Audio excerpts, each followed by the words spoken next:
Hello everyone, welcome है आप सबका पूजा की दुनिया में। तो आप सबको प्यारी प्यारी गुड मॉर्निंग, सबको राम राम, नमस्कार, सत श्री अकाल।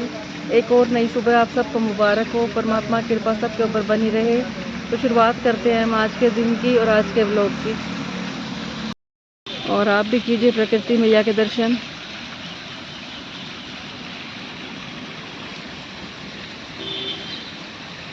और कोशिश कीजिए सारे सुबह जल्दी उठो, अनुलोम विलोम करो, प्रकृति मैया के दर्शन करो, सूर्य देवता के दर्शन करो, सूर्य की पहली धूप लो। किस्मत वाले होते हैं जो सुबह जल्दी उठते हैं। कहते हैं वो अपना भाग्य खुद बनाते हैं जो लोग सुबह जल्दी उठते हैं।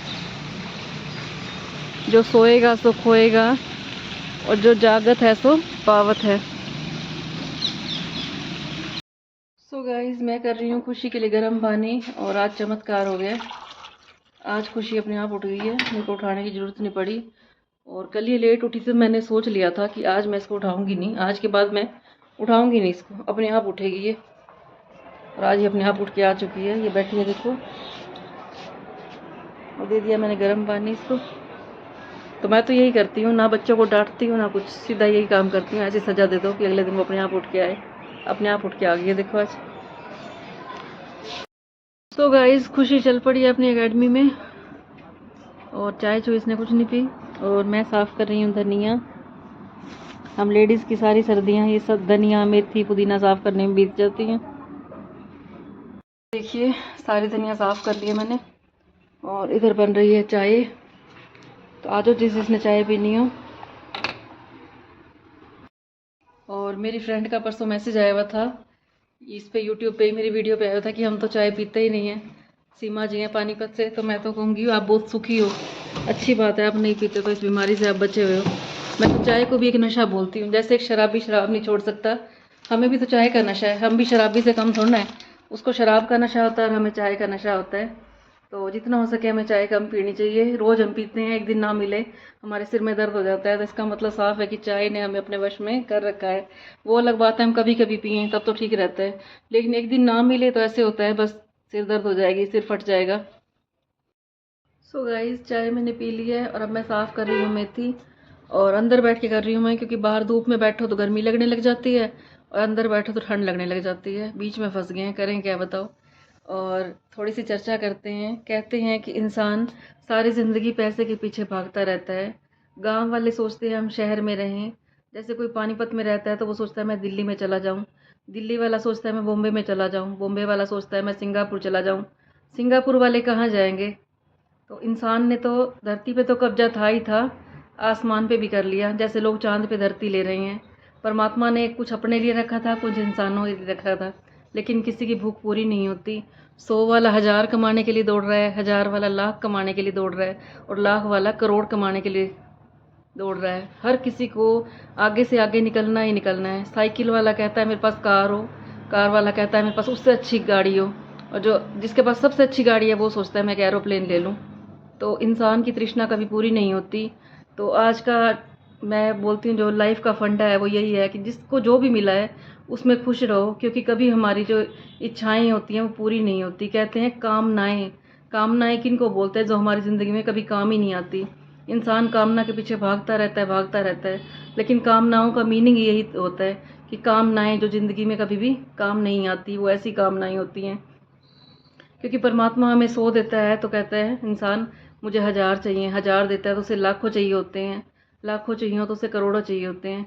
और अगर ज़िंदगी में टाइम से पहले ही हमें बातें समझ आ जाएं कि किसी भी चीज़ का कोई मोल नहीं है, सिर्फ प्यार, जो हमारे रिश्ते हैं, इन्हीं को फुर्सत दीजिए। सबसे कीमती है, मैं आपको हर व्लॉग में ये बोलती हूँ, सबसे कीमती है हमारा स्वास्थ्य, सबसे कीमती है हमारा संबंध जो हमारे रिश्ते हैं, और सबसे कीमती है ये वक्त। सब कुछ लौट के आ जाता है, लेकिन ये जो कीमती टाइम है ये लौट के नहीं आता। बड़ी छोटी सी ज़िंदगी है जो परमात्मा ने दी है, पता ही नहीं चलता, एक सपने की तरह है। और यहाँ से हम चले जाएंगे तब भी एक सपना सा ही लगेगा। कहते हैं कि इंसान धरती पे आया था, जब वो जिया तो ऐसे लगेगा, ऐसे लगता था कि कभी वो मरेगा ही नहीं, और जब वो मरा तो ऐसे लगता है कि कभी वो जिया ही नहीं था। तो ये सच्चाई है ज़िंदगी की। जब जाने वाले लोग चले जाते हैं तो वो कभी सपने में भी याद नहीं आते, और जब इंसान चला जाता है तो दुनिया दूर दूर से आ जाती है। जो अपने नहीं होते वो भी आ जाते हैं। जो अपने होके भी जो जिंदा होता है इंसान तब तो कोई आता नहीं है, लेकिन जैसे इंसान मरता है तो जो पराये होते हैं वो भी आ जाते हैं, अपने भी आ जाते हैं। इतना कोई इंसान जब जीवित होता है तब उसको संभाल लो, आपस में प्यार कर लो, लेकिन उल्टा ही होता है यहाँ पे। कोई भी चीज़ हो, जब वो हमारे से दूर चली जाती है तभी हमें उसकी कदर होती है। जीते जीते इंसान की कदर नहीं होती, मरने के बाद इसकी कदर होती है। कोई भी चीज़ जब हमारे से दूर चली जाती है तभी हमें उसकी वैल्यू का पता चलता है, चाहे वो हमारा स्वस्थ हो, रिश्ते हों, कुछ भी हो। तो जितना हो सके, जितना परमात्मा ने दिया, जो दिया उसमें खुश रहें और उसका शुक्राना करते रहें। तो गाइज़ आज मैं बना रही हूँ ग्रीन रोटी, और इसमें मैं डालूँगी मेथी पीस के, और साथ में बना रही हूँ आलू शिमला मिर्च की सब्ज़ी। और उधर बैठी है हमारी अम्मा, ये देखो। तो अम्मा की तबीयत ख़राब है, कहती मेरे को जुकाम लग गया है। मैंने कहा अम्मा तुम्हें ऐसी चाय पिलाती हूँ मैं, बिल्कुल ठीक हो जाओगे। मेरे लाइव में लोग यही आते हैं तो मेरे को बताते हैं जो आप चाय बताते हो ना उससे हमारा गला ठीक हो गया, खांसी जुकाम सब ठीक हो गया। तो मैं भी, हमारे बच्चों को ठंड लगती है, बच्चों के पापा को लगती है, तो यही काढ़े वाली चाय बना के देती हूँ और उससे बिल्कुल तबीयत ठीक हो जाती है। और काली मिर्च ज़रूर डालती हूँ मैं चाय में, जो हमारा गला ठीक कर देगी। ले लिए मैंने नए आलू, और आलू को मैं छीलूँगी नहीं। ये साफ़ कर लिया मेथी, और ये बढ़िया धनिया, चटनी बनाऊंगी मैं धनियों की। ये निकाल लिया मैंने शिमला मिर्च, और यहाँ बन रही है अम्मा के लिए चाय।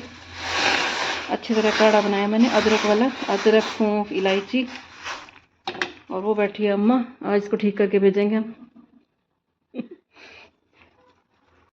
बस आलू मैंने काट लिए हैं, इधर चढ़ा दिया मैंने कढ़ाई, और अम्मा को दे दिया मैंने चाय, और अम्मा भी ठीक हो जाएगी चाय को पीते ही। और आलू के छिलके नहीं उतारे मैंने, बिना छिलकों के बनाती हूँ मैं, क्योंकि नए आलू आ गए हैं।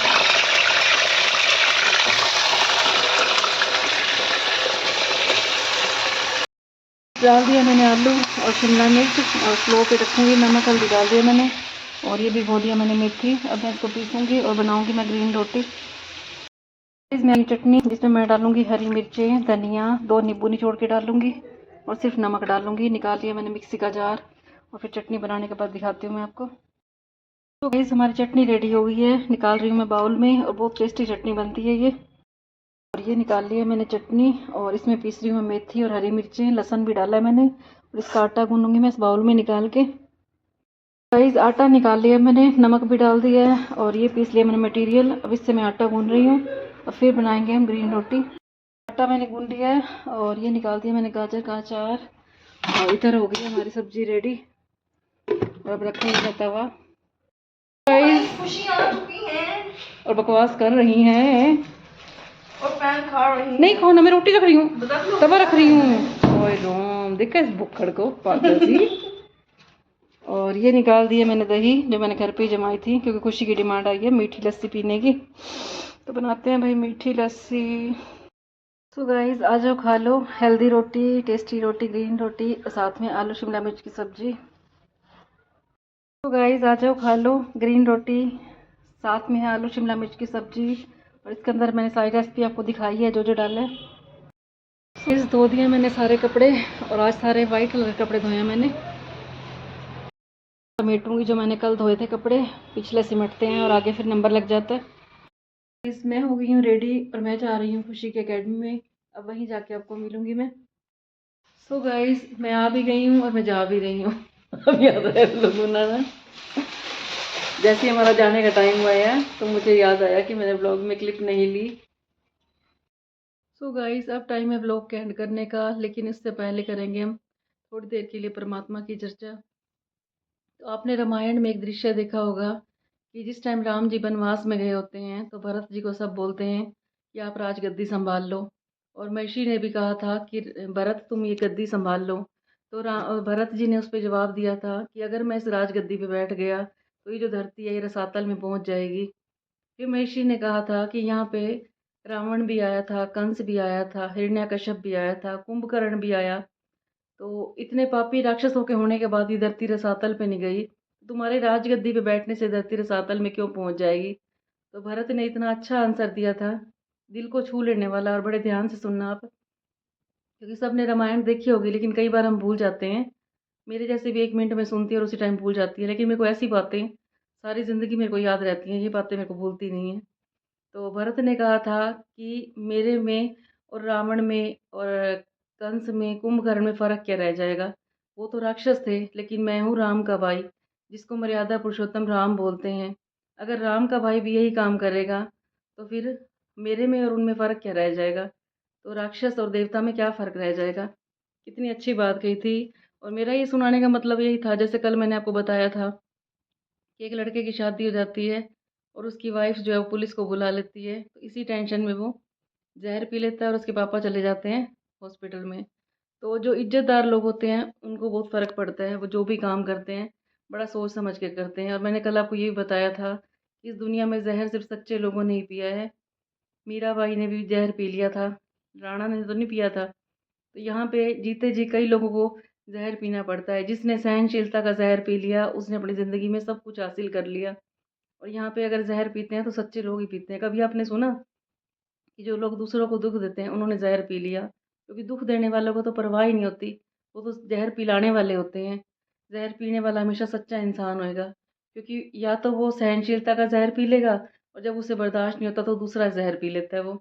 तो कोई ना कोई तो काम करना ही होता है इंसान को जीने के लिए। तो इस लाइन को हमेशा याद रखना कि जैसे किसी के माँ-बाप बड़े अच्छे होते हैं और उनके बच्चे कोई ऐसा काम कर दें, तो नाम क्या आ जाता है कि उनके माँ-बाप तो इतने अच्छे थे और बच्चों ने ऐसा काम कर दिया।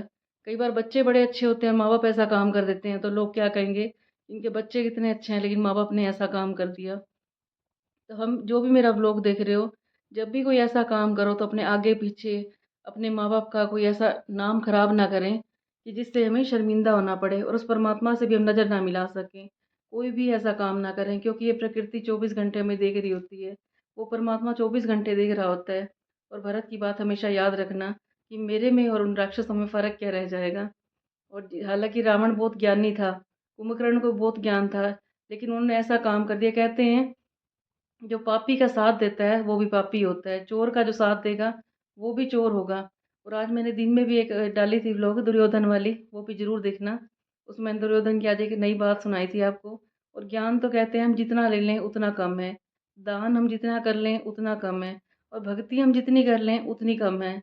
लेकिन लालच ना करें, चुगली ना करें, इनका हमें त्याग करना है, किसी की निंदा बुराई ना करें और परमात्मा का नाम जितना हो सके लेते रहो, क्योंकि पता नहीं कौन-सी एक लाइन हमारी लाइफ़ को चेंज कर देती है। मैं आपको पहले भी बता चुकी हूँ कि 25 साल तो मेरी शादी को हो गए हैं। शायद 30 साल हो गए होंगे, मैं छोटी थी, 12th क्लास में थी मैं। और मैंने एक राधा स्वामी की बात सुनी थी कि उन्होंने क्या कहा था कि उस परमात्मा को पाना तो बड़ी दूर की बात है। पहले जो तुम्हारे संपर्क में आते हैं, जो मैंने धरती पे बंदे उतार रखे हैं, पहले तुम उनमें परमात्मा का दर्शन करो, फिर तुम मुझे प्राप्त कर सकोगे। खाली मंदिरों में जाने से, गुरुद्वारे में जाने से हम भगवान को नहीं प्राप्त कर सकते। जो भगवान की बनाई हुई दुनिया है, उससे हमें प्यार करना पड़ेगा। और एक और मैं आपको हर व्लॉग में सुनाती हूँ बात, कि एक मूर्तिकार ने भगवान से शिकायत करते हुए कहा था कि हे परमात्मा, हे भगवान, मुझे बड़ी हैरानी होती है, जो तेरी बनाई मूर्तियाँ हैं, लोग उनसे तो नफ़रत करते हैं और जो मेरी बनाई मूर्तियाँ हैं, उनके आगे लोग सिर झुकाते हैं। तो मैं जितनी मर्ज़ी भुलक्कड़ हूँ, मेरे को ये बातें नहीं बोला करती, मेरे को हमेशा याद आ जाती हैं कि हमेशा ज्ञान की बातें सुनते रहो।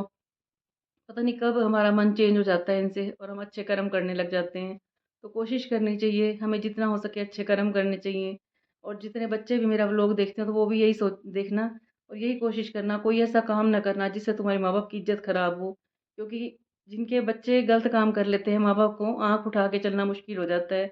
उनकी पूरी ज़िंदगी की कमाई जो इज़्ज़त होती है, वो मिट्टी में मिल जाती है और सब कुछ चला जाए, लेकिन कहते हैं एक बार इज़्ज़त चली जाए, वो दोबारा लौट के नहीं आती। तो कोई ऐसा काम ना करना जिससे हमारे कुल का नाम खराब हो, हमारे माँ-बाप का नाम खराब हो। जितना हो सके अच्छे कर्म करने चाहिए, चाहे बच्चे व्लॉग देख रहे हो मेरा, चाहे बड़े देख रहे हो, तो सबको यही कहूँगी मैं तो, हमेशा यही सोचो कि वो परमात्मा 24 घंटे हमें देख रहा है, उसकी निगाह हमारे ऊपर है। जैसे मैं आज लाइव में आई हुई थी, तो मेरे मन में एक बात आई थी, मैं आपसे शेयर करती हूँ। मैं उस टाइम ये सोच रही थी कि मैं आज लाइव में आई हुई हूँ और मेरे को दुनिया देख रही है। जब इस फ़ोन की तारों में इतनी ताकत है, तो वो परमात्मा जिसकी लाखों, करोड़ों, अरबों तारे हैं, उसमें कितनी ताकत होएगी? वो भी तो 24 घंटे हमें लाइव दिख रहा है। हम क्या कर रहे हैं, किसी के साथ बुरा कर रहे हैं, अच्छा कर रहे हैं, तो सोचो कि वो भी 24 घंटे हमें लाइव में देख रहा है। और आज ही मेरे मन में बात आई थी सुबह, जब मैं लाइव में आई हुई थी, कि मैं जो भी कर रही हूँ इस टाइम मेरे को सारे देख रहे हैं, जो लाइव में जुड़े हुए हैं। तो वो परमात्मा वो 24 घंटे लाइव में रहता है, उससे हमेशा डर के रहो, उसकी तारें हमेशा कनेक्ट रहती हैं, कोई उसको वाईफ़ाई की ज़रूरत नहीं है। तो उस परमात्मा से हमेशा डर के रहना, वक़्त से डर के रहना, क्योंकि हमें अपने कर्मों का एक-एक हिसाब-किताब देना पड़ता है। और इसी के साथ मैं आज के व्लॉग का यहीं पे एंड करती हूँ। और मुझसे कोई गलती हो गई हो तो मुझे माफ़ कर देना। और आप भी कोई आपकी स्टोरी हो तो मुझसे शेयर कर सकते हो, क्योंकि मेरे को तो इतना ज्ञान नहीं है, मेरे को भी कोई ना कोई बताता है, कोई मिलता है, मैं वही आपके साथ शेयर कर लेती हूँ। और आज मेरे को ये रामायण वाली बात जो मैंने आपको भरत की सुनाई है, ये आज मैंने सुनी थी सत्संग में और मैंने आपके साथ शेयर कर दी। मैं कहा पता नहीं कौन सी लाइन हमारी ज़िंदगी को बदल देती है। तो आज के व्लॉग का मैं यहीं पे एंड करती हूँ और एक बार फिर से मैं माफ़ी मांगती हूँ और कल मिलेंगे हम आपको नेक्स्ट व्लॉग में। सबके ऊपर परमात्मा की कृपा ऐसी बनी रहे और कमेंट बॉक्स में बताना आपको मेरे व्लॉग कैसे लग रहे हैं, अच्छे लग रहे हों तो जिसने मेरे चैनल को सब्सक्राइब ना किया हो सब्सक्राइब कर देना। और अगर वीडियो अच्छी लग रही हो तो आपस में अपनी फैमिली में शेयर कर देना, क्योंकि अगर जो भक्ति भाव को मानता है तो उनको भी कोई मेरे जैसे होंगे जिनको ऐसी बातें बड़ी अच्छी लगती हैं। मैं तो ऐसी हूँ, मेरे को थोड़ी सी भी कोई ज्ञान की बात मिले, चाहे मेरे को फ़ोन पे किसी से चर्चा करनी पड़े। और कई लेडीज़ क्या होती हैं वो आपस में बैठी चुगलियाँ करती हैं, लेकिन अपना तो ये रिकॉर्ड है, हम अगर फैमिली में बैठते हैं या रिश्तेदारी में जैसे जाते हैं या कोई फ्रेंड मिलती है तब भी हम भगवान की ही बातें करती हैं। हमें तो पता ही नहीं चुगलियाँ होती क्या हैं। हमने कभी चुगलियाँ नहीं की आज तक और करनी भी नहीं चाहिए। कहते हैं जिसकी हम निंदा करते हैं उसके तो पाप झड़ जाते हैं, लेकिन हम अपने कर्म खराब कर लेते हैं। तो क्यों अपने कर्म खुद खराब करो, 100 पुण्य कर्म करते हैं तब जाके हम अपने कर्म अच्छे करते हैं। और फालतू में हम किसी की निंदा चुगली करके अपने कर्म क्यों खराब करें। तो उस परमात्मा का 24 घंटे हमारे ऊपर कैमरा ऑन रहता है। सबको गुड नाइट, सबको शुभ रात्रि, परमात्मा कृपा सबके ऊपर बनी रहे। सबको राम राम।